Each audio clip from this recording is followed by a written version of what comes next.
Boa noite, quero agradecer a todos os participantes desse webinar que está começando agora, né? Eu sou o professor Palandi, professor de marketing da PUC de São Paulo e professor convidado da Universidade Católica de Portugal, da cidade do Porto. O nosso tema hoje vai ser marketing e inteligência competitiva. O assunto é longo, a gente sabe que é longo, o tempo é curto. Tentei separar uns tópicos principais para a gente poder avaliar essa área de marketing competitiva, né? Então, como diz aí, como fazer um marketing competitivo e inteligente numa organização? Alguns pontos são fundamentais para serem seguidos, indiscutivelmente. Separei 5 pontos importantes que devem ser observados, 5 pontos que devem ser analisados, 5 pontos que devem ser realizados pela empresa. Chamo isso de top 5, né? Ou seja, os 5 pontos principais que você pode desenvolver, né? Top 5. O primeiro, obviamente, é tentar entender o que é marketing, o conceito de marketing. Depois a gente pode ir para as ferramentas que o marketing pode desenvolver. Obviamente, preciso pesquisar para ver se essas ferramentas dão resultado. E depois de uma boa pesquisa, saber aonde pesquisar, né? Quais são as fontes de pesquisa, né? Os ambientes de marketing que você pode desenvolver. Conhecendo esses ambientes todos, aí é só desenvolver o planejamento estratégico, o marketing plan. Esse é um bom começo. Então vamos começar aí com o primeiro dos top 5, né? Primeiro, o marketing, conceito principal, uma visão atual, recente do marketing. Marketing é uma coisa muito antiga, muito bem desenvolvida e a partir dos anos 50 começou a se trabalhar conceitos já bibliográficos, definidos e acadêmicos, né? O grande negócio do marketing, na verdade, é, como diz aí o nosso querido Theodore Levitt, o primeiro negócio de qualquer negócio é se manter no negócio, é continuar no negócio, né? Acho que isso é o mais importante. E o marketing inteligente faz isso, faz você abrir o negócio e permanecer no negócio, que é o mais importante, né? Agora, vamos ver o que seria, então, o conceito de marketing. Eu tenho que partir do principal, né? Nós temos dezenas, podia até dizer centenas de definições de conceitos de marketing. Vamos pegar o nosso Papa, que é o querido Kotler, professor Kotler, Philip Kotler, que ele define marketing como um conjunto de atividades que tem por objetivo facilitar, realizar e completar as relações de troca, buscando a satisfação do consumidor. Bom, satisfação do consumidor está sempre presente. Recentemente ele incorporou nessa sua definição, uma definição que ele diz que marketing é suprir necessidades e gerar lucros. Eu acho que essa definição ficou perfeita, porque sempre se fala do marketing preocupado com o consumidor, com as necessidades e desejos, mas as necessidades e desejos das empresas, das organizações, também têm que ser atingidas. E o lucro é o objetivo principal. Por isso que eu acho interessante esse conceito, essa definição do Kotler nessa última fala que ele faz. Tem outras definições, como diz ali o texto do Peter, né? Marketing é o processo de planejar, executar e definir preço, promoção, distribuição, ideias, serviços. É outra definição que entre as dezenas que você conhece. Na opinião do professor Palandi, o marketing nada mais é do que um facilitador. Toda vez que você facilita o seu negócio, você está praticando marketing. Até porque o marketing é uma palavra que veio de outro idioma, né? Que está conjugado de uma forma diferenciada, porque marketing é a combinação de mercado, né, no gerúndio, né, o verbo no gerúndio promove uma ação do verbo.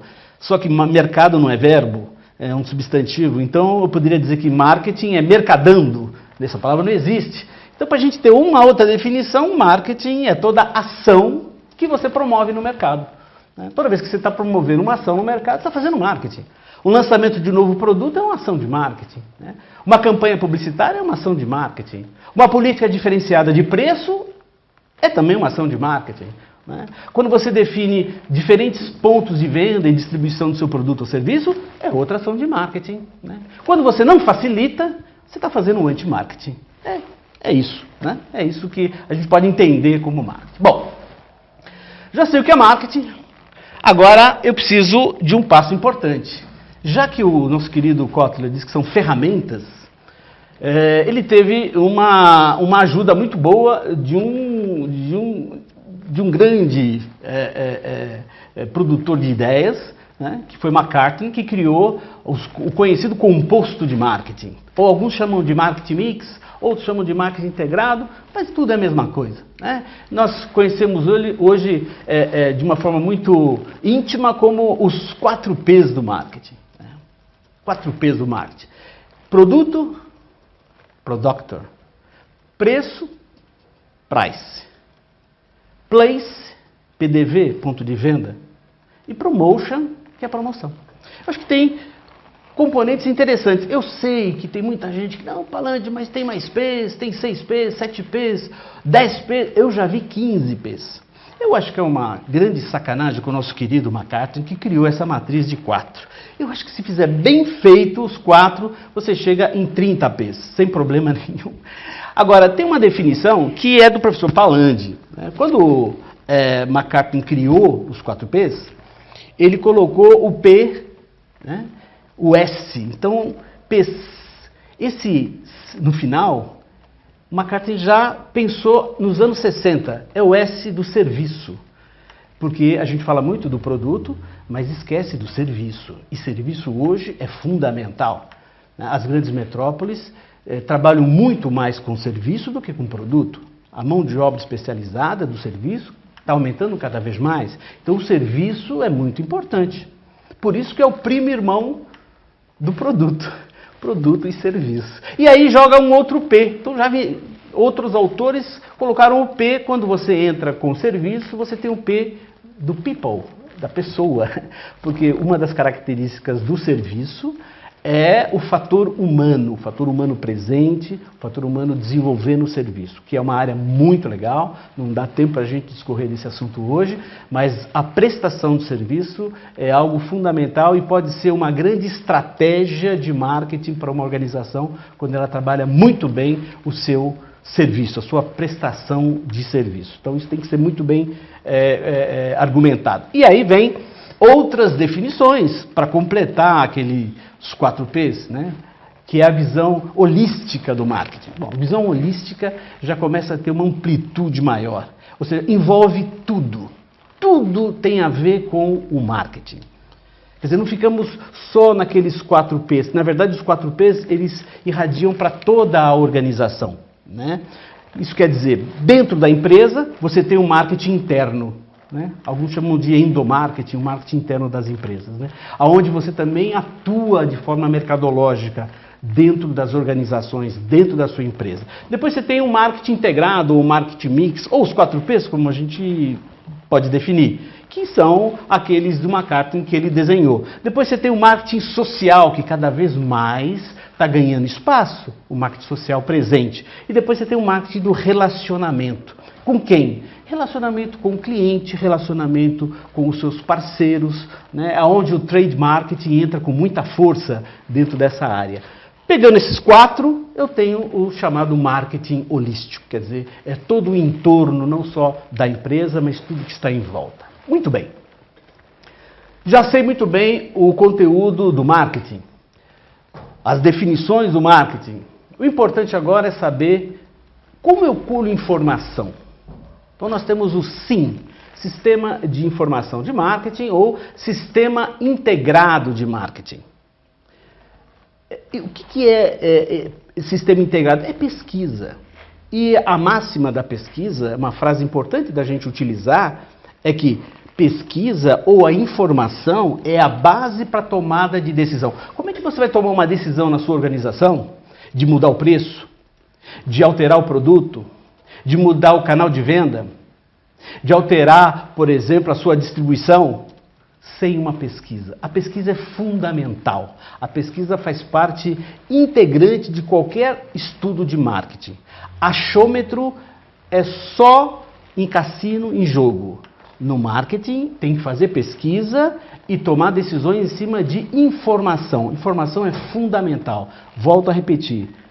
Pesquisa, informação é a base para a tomada de decisão. né? Quando a gente quer tomar uma decisão, mesmo na vida particular, a gente tem que tomar informação, ganhar informação. Na empresa é a mesma coisa, né? Ninguém toma uma decisão simplesmente por achar que pode dar certo. E achar com o dinheiro dos outros é meio complicado. Então você tem que ter uma boa margem de sucesso e de êxito. Por isso que a pesquisa tem uma margem de erro. Você pode até errar com a pesquisa, mas ela te elimina fortemente a possibilidade de erro quando você aprofunda cada vez mais a sua pesquisa. Bom, essa é a segunda parte, ou a terceira parte. E aí nós vemos a parte do ambiente de marketing, né? O ambiente de marketing é aonde você procura as informações, aonde estão todas as informações que eu posso captar.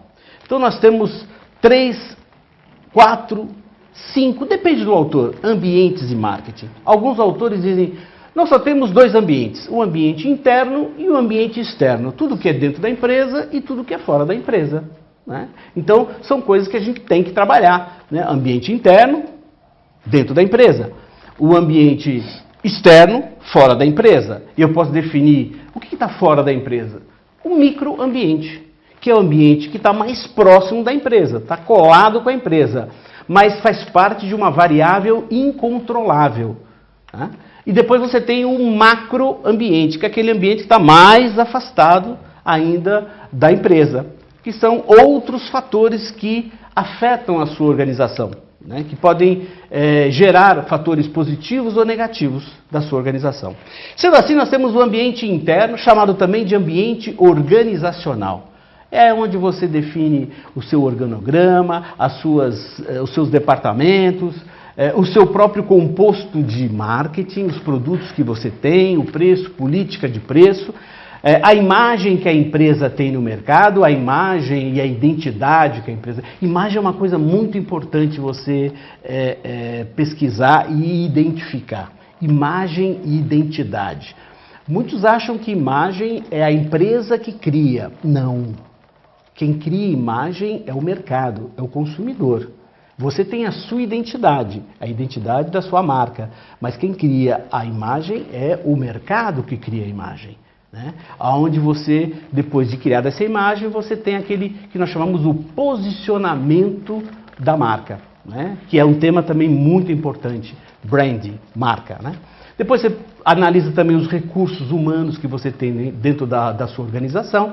Algumas empresas têm departamento de marketing, outras nem têm departamento de marketing. A área de marketing é uma área que surge de uma forma embrionária dentro das organizações da área comercial, né? É óbvio que quando você tem uma empresa que já tem um departamento de marketing, uma área de marketing, é que ela já tem uma estrutura já bem formatada, um organograma já muito bem formatado, né? Depois você tem as políticas de negócio da empresa, varejista, atacadista, enfim, né? Alguns fazem o híbrido, fazem os dois, atacadista e varejista, e você consegue trabalhar melhor. Bom, já sei como funciona a minha empresa, já sei que eu tenho que fazer pesquisas dentro da minha empresa, eu tenho que procurar informações dentro da minha empresa. Agora eu vou para o mercado externo, vou para o microambiente. Esse microambiente é formado principalmente pelos clientes, que é fundamental, e os concorrentes, né? Podemos ter fornecedores, o potencial de mercado também, são dados qualitativos e quantitativos que eu posso ter de mercado, como tendências de mercado, isso é muito importante. Trends é uma coisa que hoje se estuda muito, né? As tendências que o mercado pode evoluir, mas é muito importante cliente e concorrente. Isso quer dizer, cliente, você pode ter cliente direto, cliente indireto. Você tem o seu cliente, você tem o não cliente, né, que é aquele que você quer trazer. Agora, eu vejo pouca literatura falando de um cliente, que é o ex-cliente. Esse ex-cliente tem que ser muito bem trabalhado. É aquele cliente que te amava, comprava com você, consumia com você e parou. E algumas empresas abandonam esse ex-cliente. Pode ter certeza que um ex-cliente não está falando bem de você. E a proporção de falar bem e falar mal, o falar mal gera muito mais retorno para quem quer falar mal. Então, eu acho que as empresas devem trabalhar muito bem os seus ex-clientes. Toda empresa tem um ex-cliente. Eu sei que a fidelização, ou como o meu querido Kotler diz, né, a retenção de cliente, isso é muito importante. Reter cliente, manter cliente, mas nem sempre a gente consegue. E quando não consegue, nós temos que tratar esse ex-cliente de uma forma bem sutil, com muito cuidado, para que ele não fale mal da nossa empresa. Por algum motivo ele não quer mais comprar conosco, mas vamos tentar trabalhá-lo melhor, né? E aí você tem os concorrentes. Bom, concorrente você tem concorrentes diretos e concorrentes indiretos. Concorrentes diretos são aqueles que, para ficar fácil e usar a nossa matriz do McCartney, né? Os concorrentes diretos são aqueles que têm os produtos iguais ao seu, o preço igual ao seu, né? Distribui aonde você distribui, divulga aonde você divulga, é direto. E o indireto? É quando falta um desses componentes, né? O produto é o mesmo, mas o preço é outro. O produto e o preço é o mesmo, mas ele vende em um lugar que eu não vendo. Então começa a ter características de indireto. O nosso querido também professor Michael Porter criou as suas 5 forças do Porter, muito interessante, e essas 5 forças dele fala sobre uma força chamada substituto, concorrente substituto, que é aquele concorrente que não tem nada do que você vende, ou seja, o produto não é o mesmo seu, o preço não tem nada a ver, o ponto de venda, enfim, totalmente diferente, mas por algum motivo ele é seu concorrente. Para o professor Palandi, concorrente nada mais é do que aquele que rouba o seu cliente. Se ele não é mais seu cliente, ele comprava com você, já não compra, compra com outro, esse outro eu não sei o que faz da vida, mas ele é meu concorrente a partir de agora. Isso é importante. Isso é importante, né? Então, agora, de repente eu posso ter me lembro um caso, tive um aluno que tinha uma fábrica de roupas para obesos. E falou, Palandi, mas está difícil vender, puxa vida, você sabe que quando você falou concorrente substituto, me lembrou um meu concorrente. Eu falei, qual? Operação de estômago. Quem inventou esse negócio está roubando os meus clientes. As pessoas estão ficando magrinhas e eu estou perdendo o cliente. Falei, você vê como é que é então. E se vai piorar se essa coisa virar regra, né? O SUS e tudo mais, e no final virou regra e aí ele perdeu muito cliente. E eu falei, e agora, Palandi? Eu falei, olha, você tem algumas alternativas. Quando o seu mercado está difícil, você procura outros mercados, com o mesmo produto ou com outros produtos. Como ele tinha condições, ele foi para a América e lá ele conseguiu colocar o seu produto com mais tranquilidade, né? Por quê? Porque tinha um concorrente substituto, alguém que, por algum motivo, tirava os seus clientes. Concorrente. Então, eu acho que nós não podemos só olhar para frente. Concorrente é aquele que faz igual que eu faço. Não, de repente você tem que dar uma olhada dos lados e de vez em quando olhar para trás. Porque 360 graus é importante. Concorrente, muitas vezes você não percebe e está te atrapalhando. Fornecedor. Fornecedor é um tema muito importante. Tem muitos que só olham para frente. Quem está na frente? Você está aqui, empresa, quem está na frente é o seu cliente. E quem está atrás é o seu fornecedor. Bom, se ele está atrás, ele não é muito importante? Não, ele é fundamental. Algumas organizações, algumas empresas, perdem a sua participação no mercado, seu market share, ou perdem seus clientes, não por erro deles, mas por erro de fornecedores. Então, trabalhar bem os fornecedores, ter um poder de barganha junto aos fornecedores também é importante. Não pode ficar dependendo exclusivamente de um ou de 2 fornecedores, tem que ter um poder de barganha para isso, para não ter esse problema. Eu acho que aí você consegue entender bem o microambiente, que é esse ambiente bem próximo da empresa e interfere muito na empresa. Pode interferir muito na empresa. O outro ambiente é o que nós chamamos de macroambiente. Esse tem alguns componentes mais distantes, né, que afetam a minha empresa, a minha organização, né? Por exemplo, política, cultura, legislação, as leis, economia.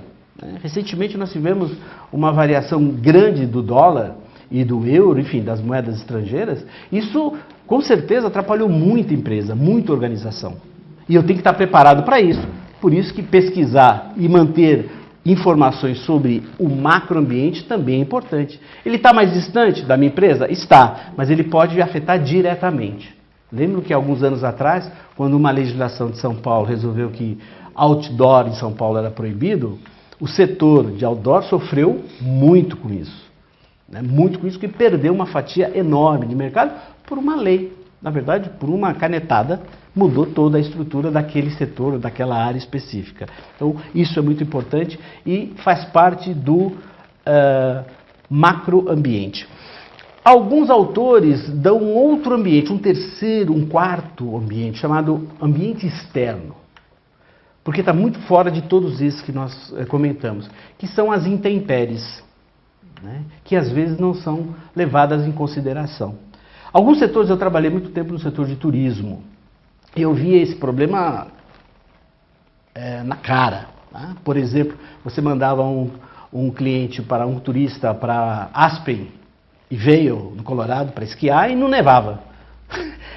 Ou mandava para Buenos Aires, aqui para Bariloche, e não nevava naquela época, naquele momento. E o cliente se sentia lesado, porque ele foi esquiar e não tinha neve. Mas o que eu posso fazer? Eu não tenho como controlar o tempo, né? Ou chuvas, terremotos, enchentes, tudo isso pode afetar uma organização. Né? E isso, alguns autores, quem trabalha muito com eventos, por exemplo, né? Então você prepara um evento muito grande, num estádio aberto, e cai uma chuva muito forte, isso pode atrapalhar. Isso pode atrapalhar e tem que se levar em consideração. Por isso que a pesquisa também dentro do macroambiente e do ambiente externo, eu acho que vale a pena a gente poder se preocupar um pouquinho também com isso.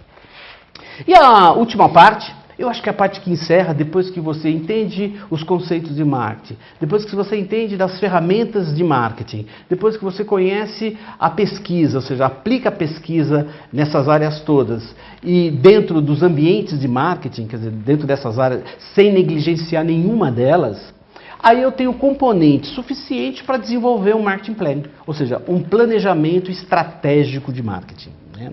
A palavra estratégica não é do domínio do marketing. Estratégia vem do grego stratego, que quer dizer general, aquele que comanda. Quer dizer, toda estratégia comanda as ações. Né? Quando você faz uma estratégia, você pensa antecipadamente.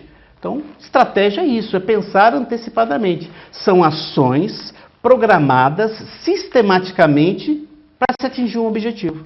Né? A palavra objetivo está sempre em todas as definições de planejamento estratégico, porque todo planejamento tem como objetivo a ser atingido da organização. Então, essas ações que você vai desenvolver, elas foram geradas em função daqueles ambientes todos, das ferramentas de marketing, das pesquisas e tudo mais que você conseguiu desenvolver.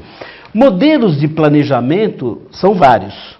Tem vários modelos de planejamento. Eu coloquei o do Porter, que é bem conhecido, é um estrategista bem conhecido. Ele fala, entre outras coisas, uma fórmula. Então, estratégia é uma receita, como uma receita de bolo. É uma fórmula que você... Tem dezenas de fórmulas. Eu vou mostrar uma para vocês, mas tem várias. Né? Eu uso essa, é bem simples, é bem fácil, dá para memorizar, dá para seguir e é bem simples. Mas é uma fórmula, é um modelo, né? É uma sequência, como um sistema, se planejamento são ações de marketing, sistematicamente, porque está uma ligada com a outra, como qualquer sistema, né? Uma coisa ligada com a outra, com o objetivo de atingir, né, um alvo. Então, essa fórmula é muito importante para atingir os objetivos da empresa. Né?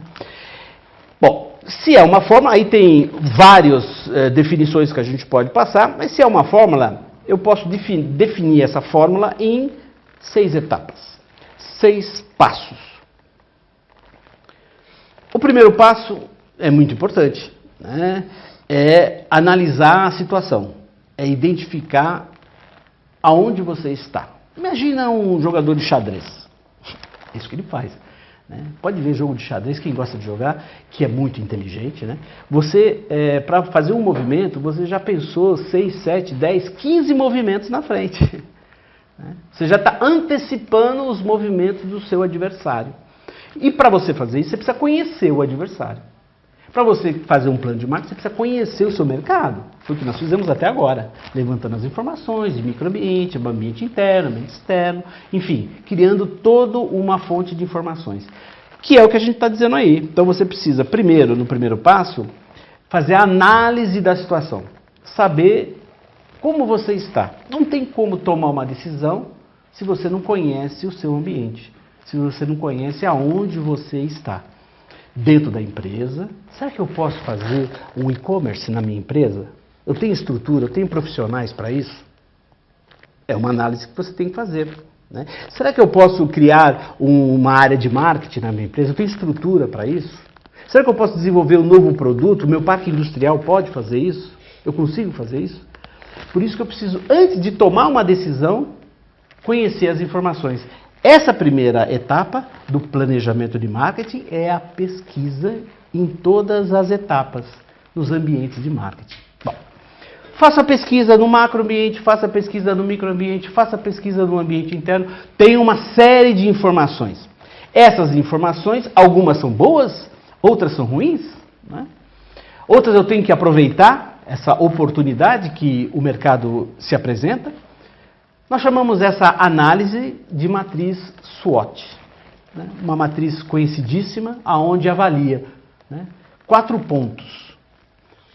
Ponto interno da empresa é o que a empresa tem.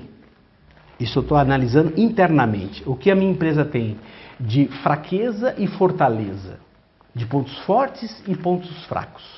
Separo e monto uma estrutura, para que eu possa visualizar o que eu tenho de bom e o que eu tenho de ruim, o que eu tenho de ponto forte e o que eu tenho de ponto fraco. Conhecendo isso, eu vou para o mercado externo, né, para o micro e para o macro ambiente, aonde eu vou avaliar as oportunidades e as ameaças do mercado. Também faço um roteirinho onde eu posso acompanhar e cruzar as informações. Porque quando eu pego uma ameaça de mercado e um ponto fraco da minha empresa, olha o problema que eu tenho que resolver.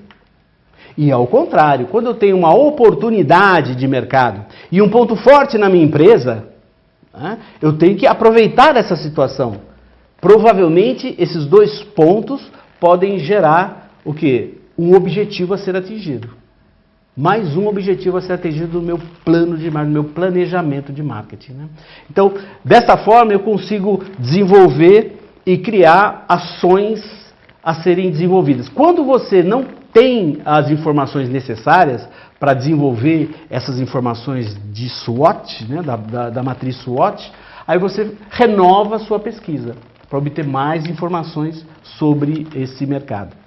Bem, analisei o mercado, conheci os meus pontos fortes e fracos, as minhas ameaças e oportunidades.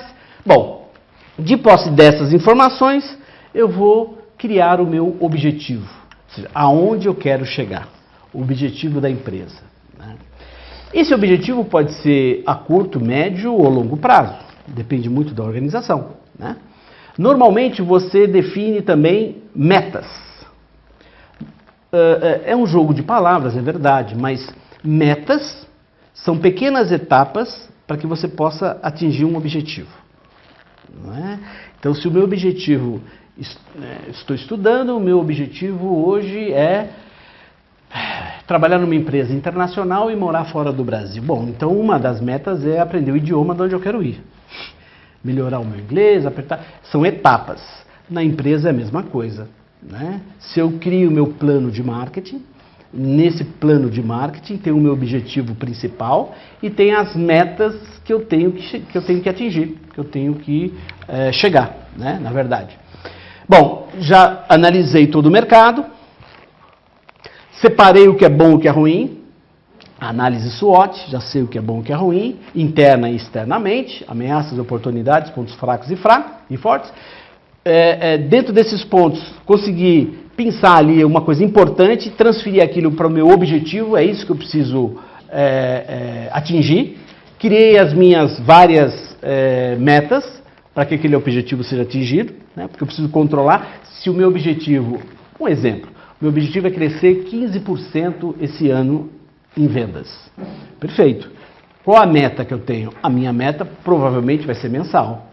Alguns meses eu posso não conseguir a meta, mas o outro mês eu vou corrigir para conseguir superar aquela meta não atingida, porque no meu objetivo final eu chego. Como eu disse, marketing ou estratégia do grego estratego, que quer dizer general, é guerra. Então, em várias situações, para você ganhar a guerra, você pode perder algumas batalhas. Né? Quem lê a história viu isso muito claramente. Né? Você pode até perder algumas batalhas, mas eu não quero perder a minha guerra. E é isso, eu posso até perder algumas metas, mas não vou perder o meu objetivo final, é aonde eu quero chegar. Bom, já sei onde eu quero chegar, agora vem a parte mais difícil, que é como. É fácil definir, eu quero aumentar 15% das minhas vendas? É ótimo. Eu quero lançar 3 produtos esse ano? É ótimo. Eu quero abrir mais 15 filiais no ano que vem? É ótimo. Eu quero começar a vender por e-commerce a partir do mês que vem? É ótimo, mas como? Aí entra a estratégia, as ações de marketing que você tem que desenvolver. Para facilitar essas ações de marketing, a gente pode dividir em 3 etapas. Primeira etapa, política. A política nada mais é do que a confirmação do meu objetivo. Porque você pode também começar a desviar, é muito comum isso. Você cria um objetivo e em função das mudanças de mercado, tendências, você vai mudando, né? Vai saindo fora do trilho. A política diz, confirma aonde você quer ir. Até porque objetivo é uma coisa breve, curta, precisa, sucinta. Um objetivo de marketing não pode ter mais do que uma linha, que é onde eu quero. Na minha política, eu vou explicar em 10 páginas o que é essa linha que eu quero chegar, o meu objetivo principal. Política é uma coisa bacana, que é aonde eu quero chegar e como. Depois você vai para os procedimentos que é o importante, que são as ações de marketing que você quer fazer. Por exemplo, uma ação simples, fazer uma promoção de vendas. Aquela promoção L3P2, leve 3 e pague 2, pode ser leve 10 e pague 7, tanto faz, né? Um gift pack, compre esse produto e ganhe um brinde, ganhe um presente. Ah, legal, é outra ação, uma das ações que você está fazendo, são várias ações de marketing, você vai planejar essas ações. Né? Uma ação pode ser, por exemplo, criar uma motivação interna na empresa.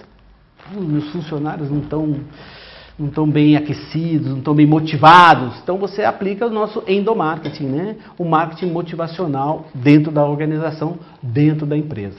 E dessa forma você vai criando as ações, todas elas, importante, todas elas ligadas ao objetivo principal, aonde você quer chegar. Né? Então, eu preciso de um filme institucional da minha empresa, porque não tem, cada vez que eu tenho que participar de um evento, visitar um novo cliente, não tem como dizer qual o nosso potencial, o tamanho da nossa organização. Temos que criar um vídeo, nem que fosse de 5 minutos, institucional. É uma ação de marketing. Está lá dentro, é outra ação de marketing. Né? Ou mesmo, como eu disse, criar um e-commerce, que parece uma coisa simples, mas não é. Bem feito, o e-commerce tradicional muda bastante o ritmo da empresa do tradicional da loja física. Né? A venda virtual é uma venda bem específica. Né? E quem sai da física para o virtual tem que tomar um cuidado muito grande, inclusive para não queimar o seu físico, né? O seu local físico. Né? Então são essas ações de marketing. Olha, tem muitas ações de marketing, depende muito do seu objetivo. Né? Eu posso também, por exemplo, criar na minha estratégia em cima de eventos que podem acontecer durante o ano que eu quero desenvolver. Né? Muitas empresas desenvolvem plano de marketing anual. Muitas empresas, nesse momento, outubro de 2018, já estão se organizando para 2019. Criando seu plano de marketing para o ano seguinte. Normalmente, essas áreas desenvolvem esse plano, por exemplo, a área de marketing desenvolve o plano estratégico de marketing. Não esqueça que planejamento estratégico pode ser planejamento estratégico financeiro, de gestão de pessoas, de produção, uma série de coisas. No nosso caso aqui é na área de marketing. Né? Então tem muitas empresas que já estão desenvolvendo o seu plano de marketing para 2019. E quando chega mais ou menos em dezembro, aí é apresentado, né, esse plano é apresentado para quem de direito, para os acionistas, enfim, né, que vão avaliar esse plano, se vão aprovar integralmente ou parcialmente, enfim. E, normalmente, no início do ano, ele é colocado em prática. né? Então, olha só, estou preparando alguma coisa que vai acontecer só daqui a 6 meses, muitas vezes, né? Ou daqui só no final do ano. Então, é muito bem trabalhado. Esses procedimentos são essas ações de marketing. Então, política, objetivo principal, reforçado. Procedimentos, quais são as ações de marketing que eu tenho que desenvolver, né? Por exemplo, nós não temos marketing de rede, nós não temos redes sociais, nós não temos um Facebook, um Instagram, não temos nada. Então, temos que entrar, temos que criar essa peça. É isso. Isso são as ações de marketing, são muitas. E uma muito importante é o programa, que é o calendário, é o cronograma. Quando que eu vou fazer isso? Porque se eu quero fazer um vídeo institucional da minha empresa, e eu preciso desse vídeo para um evento que vai acontecer em abril do ano que vem, eu não posso imaginar que em abril eu vou começar a pensar no meu vídeo institucional. Né? Eu tenho que...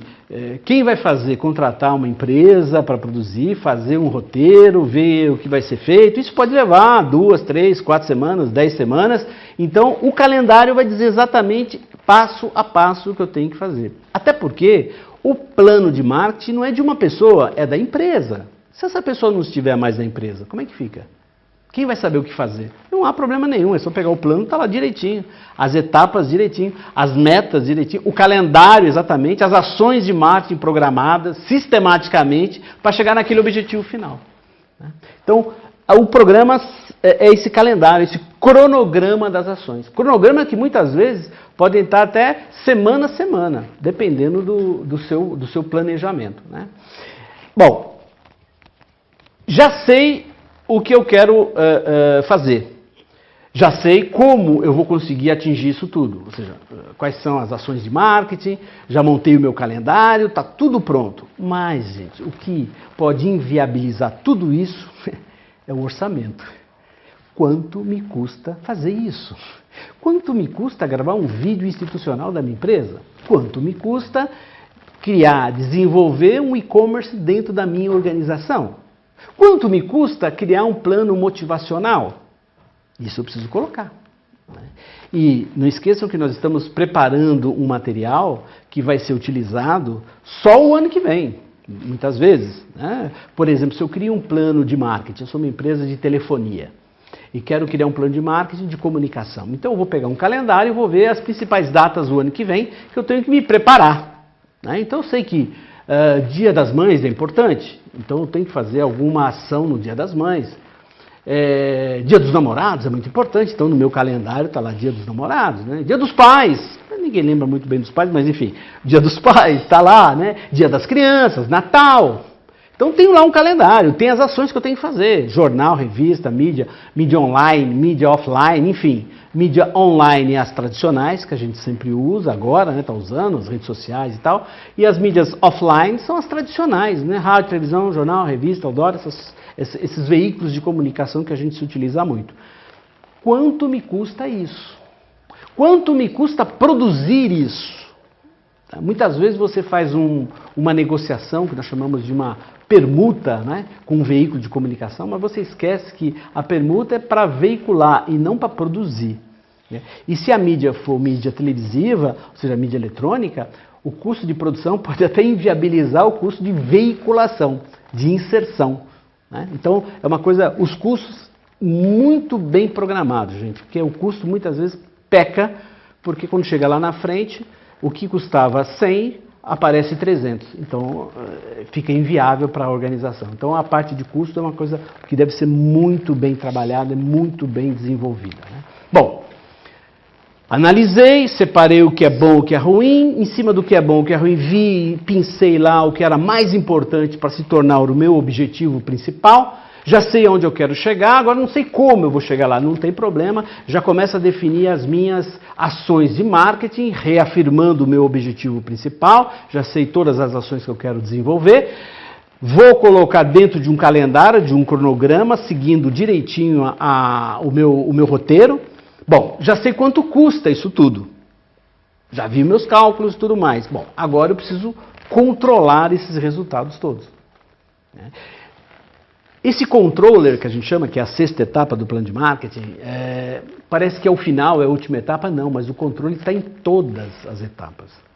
O controle vai verificar se aquela informação que você obteve na sua análise SWOT, que era um problema, né? Por exemplo, há 2 ou 3, vou pegar há 4 semanas atrás, era um problema o câmbio estava alto, né? O nosso câmbio estava acima de 4 e tal.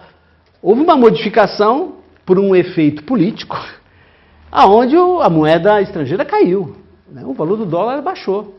Isso pode ter modificado as ações. O que eu deveria fazer, não faço mais. Você imagina agora, nesse momento político, o que vai acontecer? Eu preciso me preparar, né? Me lembra uma campanha de uma empresa que patrocinou a Copa do Mundo e eles fizeram vídeos maravilhosos para a televisão, obviamente utilizando crianças, porque crianças têm sempre um apelo muito importante, pega muito bem, e o produto também era para criança, e as crianças todas eufóricas, eu nunca vi o Brasil ser penta, ser hexa, e assim por diante, eu quero ver o Brasil ganhar, nunca vi o Brasil ganhar uma Copa, porque era tudo criança pequena, o Brasil perdeu. No dia seguinte, a empresa já tinha um vídeo prontinho. Gente, não foi dessa vez, mas não tem problema. Nós acreditamos no Brasil, quer dizer, não foi em menos de 24 horas, já estava na mídia o vídeo dizendo, olha, não foi dessa vez. E se tivesse ganho? Já estava um vídeo pronto também. Então, o controle mostra isso, né? O que fazer, né? O controle reajusta os custos, o controle pode viabilizar ou não uma ação de marketing que estava preparada e pronta para acontecer, né? Me lembra um acidente aéreo que nós tivemos aqui no Brasil, que a companhia aérea tinha preparado toda uma ação de marketing, porque ela fazia aniversário naquele mês. Então eu tinha comprado espaço na televisão, rádio, jornal, revista, outdoor, enfim. Teve um acidente aéreo, já pensou sair depois de um acidente aéreo, você abre a revista, tem lá 10 páginas falando do acidente e uma página comprada pela empresa dizendo a melhor companhia aérea. Voe pela nossa companhia aérea que você vai ter um melhor atendimento, com voos de primeira qualidade. Não dá, cancelaram todos. O controle faz isso, o controller faz isso, né? Fica sempre atento ao que está acontecendo. E, obviamente, o controle verifica o custo-benefício. Quanto me custa e quanto me deu de benefício. Isso é muito importante, né?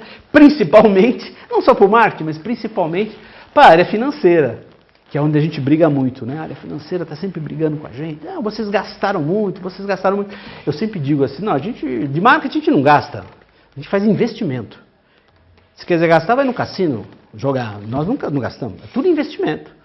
Né? Investimento com boa chance de sucesso, né? Gastar não. Então, essa parte do controle, ela visa isso, ela busca, ela controla todas as etapas, inclusive o resultado final do planejamento, ou seja, do plano de marketing. Verifica se as metas estão sendo atingidas, verifica se o objetivo final foi atingido. Não esqueçam, gente, que é uma coisa muito importante, viu?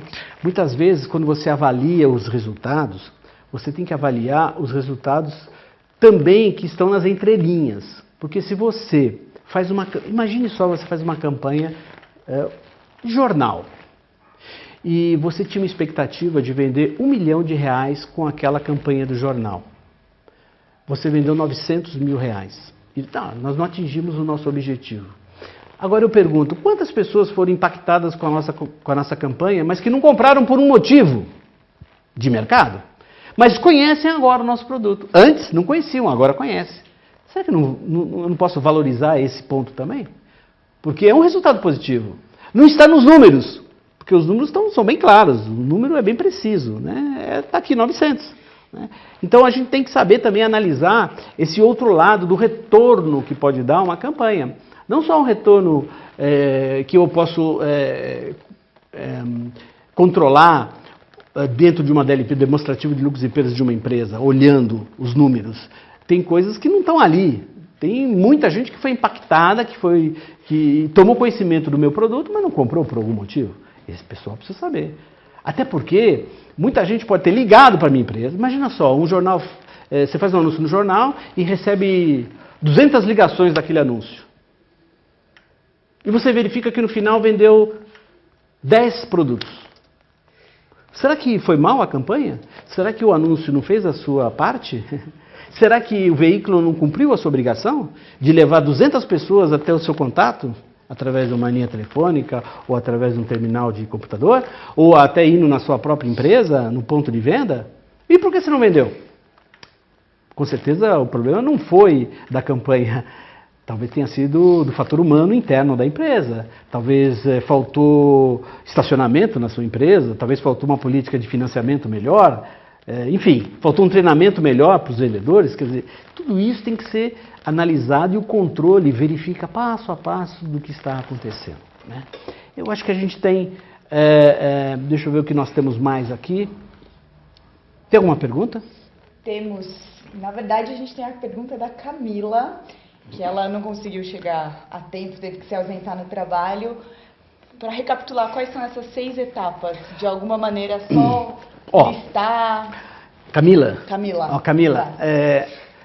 Essas 6 etapas faz parte do plano de marketing, né, do marketing plan. São 6 etapas. São as 6 etapas que eu normalmente utilizo quando desenvolvo o plano de marketing. Mas tem muito mais etapas ou tem muito mais modelos de planejamento estratégico. Só recapitulando o que a gente falou, né? A primeira etapa é conhecer onde você está.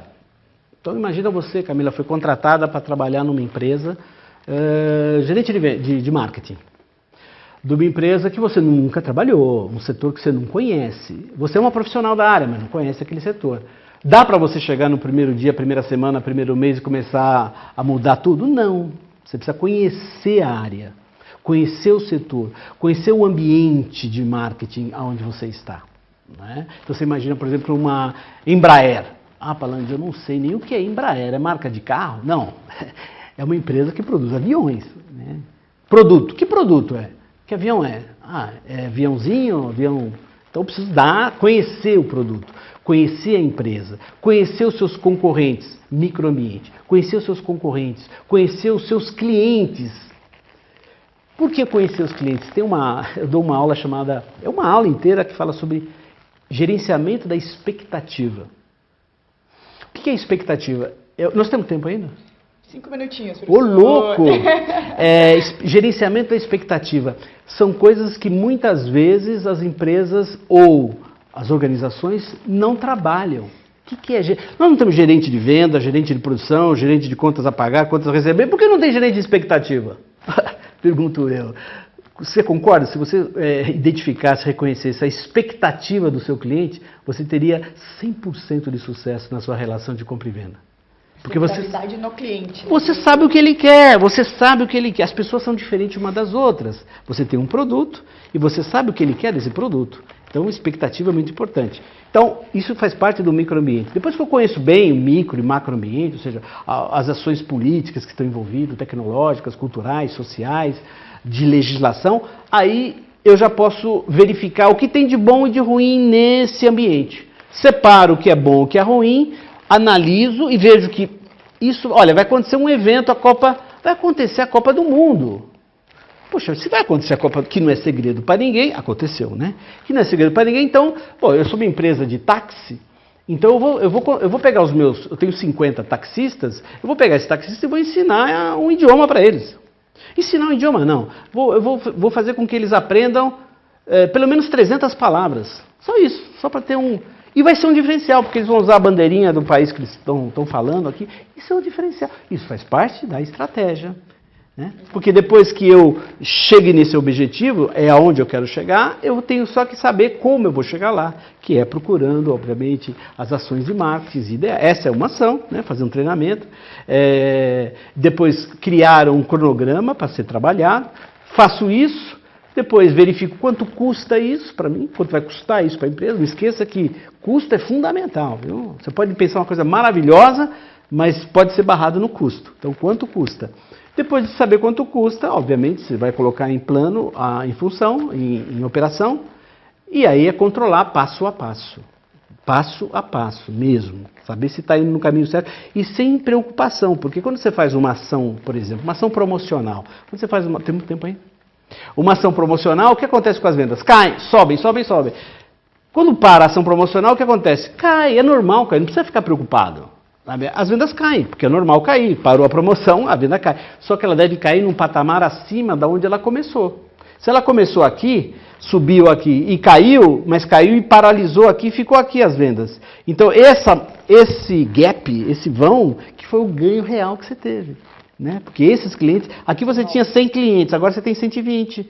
Isso que é legal. Passou mais um tempinho, criou fôlego, mais grana, conseguiu mais grana, bom, outra promoção, subiu, caiu, um patamar acima. E aí você vai.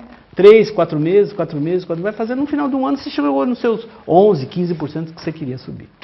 É isso. Uma última pergunta, então, aqui da Juliana. Em tempos tão sombrios, professor, como colocar em prática o marketing numa pequena editora de livros?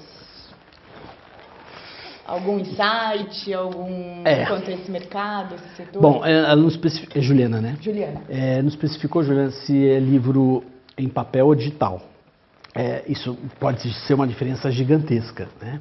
Agora eu vou ser muito verdadeiro, né? Eu ainda acredito muito no papel. Só que ele vai ficar cada vez mais sofisticado, né? Porque hoje em dia o digital já ganhou um espaço muito grande. Muito grande. Então, a primeira coisa na sua editora é escolher o seu público-alvo. Porque quando você é pequeno, você tem pouca verba, é normal. E às vezes a empresa quer atirar para tudo quanto é lado. E quando passa um tempo, né, passa ali alguns meses, ela vê que ela tirou para tudo quanto é lado, acertou 2 ou 3, mas usou como munição um canhão. Então perdeu de custo-benefício. Então focalizar o seu público-alvo. Esse é um modelo, esse é outro estágio de estratégia, né? Quando você é pequeno, a ideia é trabalhar o seu nicho de mercado antes de querer crescer. Fortaleça o seu nicho de mercado. Qual que é o seu nicho de mercado? É o que você tem que descobrir agora dentro da sua editora, né? Não sei se é livros acadêmicos, livros infantis, livros, enfim. Escolher o seu público-alvo e fortalecê-lo, né? Pouco a pouco. Não tenha pressa, é assim mesmo. Tá? Quando você tem muita pressa, acontece o que acontece agora com as estatísticas, né? As empresas abrem e mais de 60% fecha 3, 4 anos depois. E o fechar foi falta de gestão.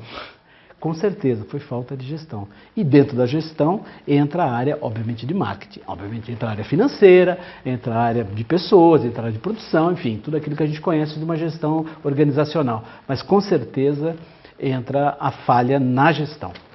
Perfeito. Ela comentou aqui, é de papel, exatamente. De papel, tá certo. Então é isso. Focaliza o seu nicho de mercado, né, o seu público-alvo. E fortaleça ele o máximo possível. Deixe de lado os outros. Eu posso atingir. Não, deixa lá. Se o meu mercado é regional, né, é setorial, é local, a gente chama isso de local marketing, é o marketing local. As grandes empresas estão fazendo, a Coca-Cola está fazendo isso. Tá? Ela percebe que está perdendo mercado para refrigerecos que estão em determinadas regiões, por motivo de preço, de uma série de coisas. Então, focalizar no local marketing é importante, é local, nicho de mercado. Estou forte ali? Vou ampliar um pouquinho, vou ampliar um pouquinho. Sem pressa você consegue. Perfeito. Então, agora a gente vai passar para o nosso segundo momento aqui do webinar. Muito obrigada aí pela excelente aula, professor. E a gente vai falar um pouquinho sobre o MBA Atlântico e a Bolsa de Estudos, que está todo mundo aqui questionando, e é toda essa parceria com a Casa Educação que nos permitiu estar aqui hoje. Bom, o professor Palandi, ele é parceiro de longa data da Universidade Católica do Porto, lá em Portugal, e acompanhou desde os primórdios, desde a primeira edição, que foi em 2010, do MBA Atlântico. Então, ele já está se encaminhando aí para a sua 8ª edição, 2019, começa em janeiro de 2019. Muito legal, muito boa. Muito interessante essa proposta. Experiência maravilhosa. Muito boa. Como que funciona o MBA Atlântico?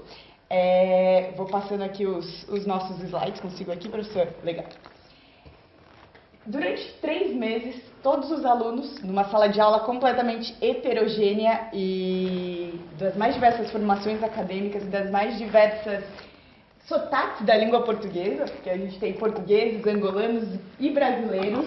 Brasil, lembra que o Brasil é gigante nos seus mais diversos sotaques aqui, são muitos Brasis, convivendo em sala de aula. As aulas começam em janeiro e vão até abril, começo de abril, na cidade do Porto, na Universidade Católica do Porto.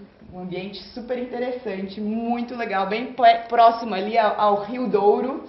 Dou aula lá. Exatamente, exatamente. Depois, meados de abril, cada um dos alunos retornam às suas residências, trocam as malas, até porque, principalmente esse primeiro trimestre, é muito frio. Consideravelmente aqui para nós brasileiros, a gente sofre um pouquinho quanto a isso, mas faz parte. Nada quando um bom casaco não consiga resolver isso tudo. Mas o bacalhau ali ajuda O demais. vinho Do Porto, resolve qualquer coisa. As aulas são feitas na parte da manhã e à tarde, então é full time, a dedicação ao programa é full time. E, bom, isso em todas as geografias. Deixa eu continuar. De abril a maio, todo mundo retorna para suas residências, respira fundo, trocam as malas, que todo mundo, meados de maio a julho, vai morar na cidade de Angola, na cidade de Luanda, em Angola. E lá é uma experiência muito rica, todo mundo também aulas de manhã e à tarde, é uma vivência muito interessante. E, bom... O gostoso é o jeitinho do angolano, sabe? Aquele jeitinho muito próximo do brasileiro, é impressionante de ver. Isso é muito interessante, que é uma rota da lusofonia. Então a gente oxigena ideias, ganha horizontes, ganha mundo e perspectivas assim dentro de sala de aula. Em tempos que muito se fala de diversidade, de pensar e de alguma maneira desenvolver a diversidade nas empresas, em vários ambientes, a gente ter essa oportunidade de olhar como esses países negociam, como é a estratégia das empresas, as dificuldades e os desafios. E mais do que isso, quando você está no Porto, você está no Porto, mas você está na Europa. E você tem toda a visão do mercado europeu. E quando você está em Angola, você está na África, com toda a visão da África também. Quer dizer, é um curso que pega os 3 continentes. Isso é fantástico. É lindo, é lindo. E a gente não fica só em sala de aula. Embora o programa aí como full time, a gente visita muitas empresas, conhece bastante coisa sobre o ecossistema empreendedor, empresarial de cada um desses países. Depois, meados de julho, todo mundo retorna para suas respectivas casas, troca de mala, que a gente vai embarcar para a terceira parte do programa, que é na cidade maravilhosa, Rio de Janeiro. Talvez aqui para os brasileiros dispensa aí algumas apresentações. Todo o programa é uma parceria entre as Pontifícias Universidades Católicas, então as universidades católicas, então é tanto da Católica do Porto, a Católica de Luanda e a Católica PUC do Rio de Janeiro. E, bom, acho que lá para meados de novembro, depois de toda essa vivência, fechar todo esse ciclo que dura aí de janeiro a novembro de 2019 é muito interessante. Bate uma saudade e todo mundo fala, é um marco da vida, não só para o aspecto profissional, inegável, o MBA aí com muita expertise nas mais diversas formações, finanças, marketing, estratégia, negociação, é muito rico em conteúdo. Mas fora não isso, só conteúdo. Tem a parte social, a parte de civilização. A troca entre os pares é muito rica. Eu acho que esse é o grande diferencial do programa. É o network que você vai fazer. Quer dizer, você vai tomar não só os colegas do próprio curso, mas nessas viagens você conhece muita gente. Porque não esqueça que vocês vão visitar empresas. E grandes empresas, tanto lá na África, em Luanda, como também no Porto, em Portugal, e aqui no Brasil também. Será que você já foi lá na Natura? Visitar a Natura? Visita o Projac no Rio de Janeiro. O Projac no bem Rio. Interessante. Várias outras empresas aí, até porque tem muitas empresas que financiam o programa e querem sim pegar alguns profissionais interessados e que conheça a mentalidade desses 3 continentes. Vamos aqui para a nossa próxima etapa. A gente está fazendo seleção durante todo esse ano. Eu sou aqui a responsável pela seleção no Brasil. Mas aconteceram outros lugares a seleção, até porque os alunos, como eu comentei, são das mais diversas nacionalidades lusófonas. Aconteceu em Lisboa, no Instituto Camões, na cidade do Porto, na própria Universidade Católica. Aconteceu, e a gente fala aqui de São Paulo, mas o MBA Atlântico, em parceria com outras universidades católicas aqui do Brasil, já foi para o Rio de Janeiro, para Recife, para Salvador, para Curitiba, para Goiás. Em Goiás mesmo. Chegamos em Goiás, exatamente. Temos aí alguns representantes de cada uma das cidades. E a gente volta aqui para São Paulo para um segundo momento de seleção, juntamente com a parceria aqui com a Casa Educação. E também lá em Angola, todo o processo seletivo aconteceu em Luanda, ou seja, temos representantes das mais diversas regiões. Temos o mundo todo lá. Como que vai funcionar? E daí agora começa aqui a pergunta que todo mundo está fazendo desde quando começamos. A parceria do MBA Atlântico com a Casa Educação e todo o processo seletivo que a gente vai fazer aqui nessa última etapa de processos seletivos no Brasil, ela consiste em 3 etapas. A primeira parte, os alunos interessados, todos eles que participaram aqui do webinar, todos eles que se inscreveram de alguma maneira e vão assistir depois, até porque vai ficar 1 mês disponível toda essa matéria. 1 mês eu vou ficar no ar? A gente vai ficar no ar durante 1 mês. Vocês vão cansar de me ver. Mas, cuidado, fiquem atentos aí com as agendas, porque as provas e todos os outros desenvolvimentos aí do processo seletivo tá quase se encaminhando. Vai o calendário está perto, então. De 1 mês, exatamente. Primeira etapa, todos os interessados podem enviar seu currículo profissional. Deem atenção a isso, não é o currículo Lattes. O interessante é que seja o currículo profissional para a vivência e a experiência de vocês. Até o dia 22, segunda-feira, para o Sr. Cosme, que é o coordenador do curso lá de Portugal. Exatamente. Excelente pessoa, Cosme. Excelente pessoa. Vocês vão conhecer. Assistir ele daqui a pouquinho. Exatamente. Esse é o e-mail dele. É pai. Exatamente. Essa é a primeira etapa. Todos eles que enviarem os seus currículos, não necessariamente precisa estar aqui em São Paulo, depois a gente vai falar desse detalhe, mas todo mundo que tiver interesse, o processo seletivo é totalmente gratuito. Então, é aquela coisa, né, professor? O não você já tem. Na dúvida, envia e vai vendo. Depois você não sabe se você vai conseguir mesmo, mas participa, porque a experiência é muito importante do processo 3 meses na Europa, 3 meses em Angola. Temos bolsas de 3 meses no Rio. Essas coisas todas. Segunda etapa do processo seletivo é uma entrevista, isso equivale aí em porcentagem, em pesos de todo o processo, 25%. Acontece por Skype e é feita com professores e coordenação lá do Porto. Eles que centralizaram todas as entrevistas aí de todos os locais de prova. E a terceira e última etapa, vou falar aqui para São Paulo, mas quem for de outras regiões, por favor, mandem seus e-mails aí para esse e-mail do Cosme, @porto.universidadecatólicadoporto.pt, que a gente vai, de alguma maneira, viabilizar que você consiga fazer a prova na sua cidade ou na cidade mais próxima e vizinha, caso você tenha interesse. Isso não vai prejudicar de nenhuma maneira a sua participação no processo seletivo. Mas quem for aqui de São Paulo, quem estiver nas redondezas, a prova vai acontecer no dia 24, na próxima quarta-feira. A gente fala que hoje é sexta, na próxima quarta-feira. Não precisem se desesperar, geralmente quando fala, é a prova, venham com a bagagem e com a experiência que vocês têm, eu acho que isso é muito importante. Em que consiste a prova? 2 etapas, mais uma vez. Na primeira hora de prova, a componente quantitativa, então uma prova de raciocínio lógico. Tudo é feito em português, o processo seletivo todo, inclusive as questões das provas. O estilo de prova é parecido com o GMAT, aquele processo seletivo norte-americano para os MBAs lá fora. As questões são nesse formato. É porque eles exigem isso. É uma MBA, trata de Master Business Administration. Então tem 1 hora de prova, 30 questões. E daí tem uma estratégia também, acho que é legal a gente colocar aqui, uma estratégia de se fazer prova. A cada 5 erradas, anula uma certa. Então, saiba de alguma maneira, pode deixar em branco, aí é uma questão de estratégia, se você não está tão seguro ali, pode deixar em branco. Enfim, se vocês tiverem mais dúvidas, a gente vai esclarecendo aí por e-mail, a gente vai colocar aqui, tem um e-mail de suporte de atendimento para vocês também. Essa é a primeira hora de prova, das 17 às 20 horas. Das 20h15 às 21h15, no segundo horário de prova. Mas vai ter um cafezinho no meio. 15 minutinhos ali de um cafezinho, porque ninguém é de ferro.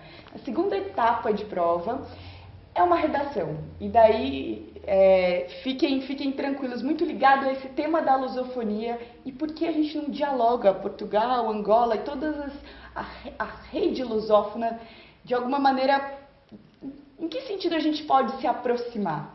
Então, trata-se de uma redação e vamos construir aí algumas narrativas e uma composição, um ensaio, como se diz na Europa, a partir desse tema. Um tema designar, mas muito, muito pautado nesse sentido, muito ligado à lógica do MBA Atlântico. Para quem está em São Paulo, as provas acontecerão às 19 horas nesse endereço, bem próximo aqui ao metrô da Vila Madalena. Sejam muito bem-vindos, a gente pede para que vocês cheguem 20 minutinhos com antecedência. E, enfim, qualquer dúvida, pode escrever nesse WhatsApp, mandar, ligar para esse telefone aí do suporte, certo? É esse telefone que está embaixo? Exatamente. Vamos passar para a nossa próxima. Esse é todo o processo seletivo. Como eu falei, tudo em português, não paga nada para participar, certo? Participem, hein, gente? Participem. E dentre as redes de parceiros, como a gente comentou, do próprio MBA Atlântico, a gente tem aí bancos, Sonangol trata-se da Petrobras, da Petrobras angolana, então é a petrolífera estatal angolana. Quem tem dinheiro. Parceira do programa. E outras frentes, a EDP, que tem muita representatividade aqui no Brasil, alguns bancos, Instituto Camões, tem inclusive um banco de Cabo Verde, Cabo Verde está representado aí, escritório de advocacia, tem uma rede muito extensa de parceiros do programa que estão interessados em achar profissionais que tenham essa cabeça aberta, que ganharam o mundo e que vivenciaram isso tudo. E agora a gente é com muito orgulho que a gente conta com a Casa Educação também como parceira do MBA Atlântico. Em que consiste então essa parceria? Uma bolsa de estudos, um dos candidatos que vierem aqui via webinar, ficaram sabendo do MBA Atlântico via webinar, a gente tem um e-mail de todos vocês, vai ganhar uma bolsa de estudos. De graça? De graça, 100%. A gente pode falar de preços e de valores mais adiante. Inclusive, quem quiser se interessar, escreve pra gente, tanto no e-mail do Sr. Cosme quanto para esse telefone, a gente troca mais figurinhas nesse sentido. Mas a parceria via Casa Educação consiste numa bolsa de 100% para o melhor candidato, aquele que melhor se destacar no processo seletivo. Na avaliação. Na avaliação, em toda a avaliação. Lembra, apreciação curricular, entrevista e as 2 provas. Quer dizer, um ganha. Um ganha. Pode ser quem está vendo. Ganha de 100%, mas a gente, e os parceiros aí a gente está estudando aí alguns parceiros para, de alguma maneira, 25%, 50% também há essa possibilidade, certo? Isso é bom, hein? Qual é o critério da bolsa de estudos? É por mérito, não trata-se de uma bolsa de estudo social, trata-se de uma bolsa de estudo por mérito em todo esse processo seletivo. Aqui a gente tem algumas condições do programa e da política de bolsas. Enfim, a gente vai se encerrando por agora. Exatamente. Escrevam pra gente. É um prazer enorme estar aqui. É um prazer enorme, de alguma maneira, começar essa parceria com a Casa Educação. E a gente espera que muitos de vocês participem desse processo seletivo e, quem sabe, logo em janeiro de 2019, esteja embarcando ao MBA Atlântico. Certo? Eu que agradeço, gente. Uma boa noite a todos. E encontro vocês lá no Porto, né? Com certeza. Até mais, gente. Tchau, tchau. Boa noite.